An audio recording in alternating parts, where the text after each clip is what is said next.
اعوذ باللہ من الشیطان الرجیم، بسم اللہ الرحمن الرحیم۔ السلام علیکم ورحمۃ اللہ وبرکاتہ۔ میں ہوں سید اخلاق حسین شاہ اور آپ دیکھ رہے ہیں روحانی علاج 1-2۔ عمل سورہ مزمل شریف۔ پہلا طریقہ، فجر کی نماز کے بعد سورہ مزمل ایک دفعہ پڑھنے کا ورد رکھیں اور ان کی 4 آیتوں کو 3 دفعہ پڑھیں۔ اول، بسم اللہ الرحمن الرحیم، رب المشرق والمغرب لا الہ الا هو فاتخذہ وکیلا۔ دوم، واللہ یقدر اللیل والنہار۔ سوم، یبتغون من فضل اللہ۔ چہارم، واستغفر اللہ ان اللہ غفور رحیم۔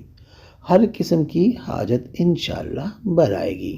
دوسرا طریقہ، جس وقت اس سورہ مبارکہ کو کسی مہم اور کسی حاجت کے لیے پڑھے تو اس ترکیب سے پڑھے کہ پڑھتے پڑھتے رب المشرقی سے وکیلا تک پڑھ کر حسب اللہ ونعم الوکیل 100 مرتبہ، اور جب استغفر اللہ ان اللہ غفور رحیم پر پہنچے تو اس جملے کو 100 بار تکرار کرے۔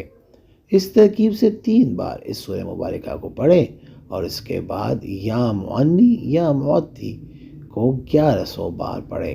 اول آخر یہ درود شریف، اللہم بارک علی محمد وعلی آل محمد کما بارکت علی ابراہیم وعلی آل ابراہیم انک حمید مجید 11 بار اس درود شریف کو پڑھنا ہے۔ جب پڑھ کر فارغ ہو جائے تو سجدے میں جا کر اپنا مقصد اللہ تعالیٰ سے طلب کرے، اور اگر کسی کو اپنی طرف متوجہ کرنا ہو تو سجدے میں دعا کرتے وقت اس طرح دعا مانگے، یا مقلب القلوب قلبی اللہ، یعنی فلاں بن فلاں من رحمتک و فضلک۔ تیسرا طریقہ، فجر کی سنتوں اور فرضوں کے درمیان میں 1 مرتبہ سورہ مزمل شریف پڑھے اور جب فرض ادا کر چکے تو 2 بار اور پڑھے۔ اس طرح ہر نماز کے بعد 2 مرتبہ پڑھا کرے۔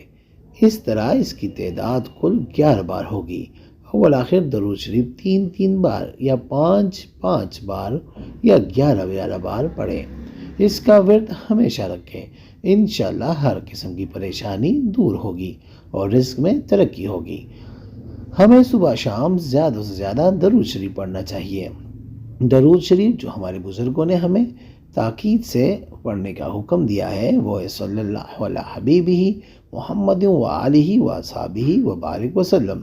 جس نے یہ وظیفہ کرنے ہیں وہ 3 مرتبہ سورہ اخلاص پڑھ کر نبی پاک صلی اللہ علیہ وسلم کو ہدیہ کر کے سبحان اللہ لکھتے اجازت مل جائے گی، اور اگر کسی کو بتانا ہے تو اس کو کہیں کہ وہ 5 بار سورہ اخلاص پڑھ کر نبی پاک صلی اللہ علیہ وسلم کو ہدیہ کرے۔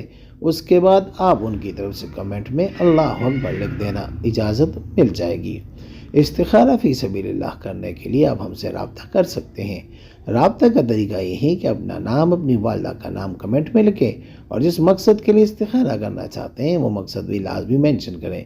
انشاءاللہ 24 گھنٹے کے اندر ہم استخارہ کر کے آپ سے رابطہ کریں گے، اور اگر کوئی مسئلہ ہوا تو انشاءاللہ ہم رہنمائی بھی کریں گے فی سبیل اللہ۔ امید کرتا ہوں آج کی ویڈیو آپ کو پسند آئی ہوگی۔ اگر پسند آئی ہے تو برائے مہربانی اس کو لائک کریں، شیئر کریں تاکہ دوسرے بھی اس سے فائدہ اٹھا سکیں، اور ہمارے چینل کو بھی لازمی سبسکرائب کریں اور بیل آئیکن کو کلک کریں تاکہ ہماری ہر نئی آنے والی ویڈیو کا نوٹیفیکیشن آپ کو بر وقت مل سکے۔ جزاک اللہ۔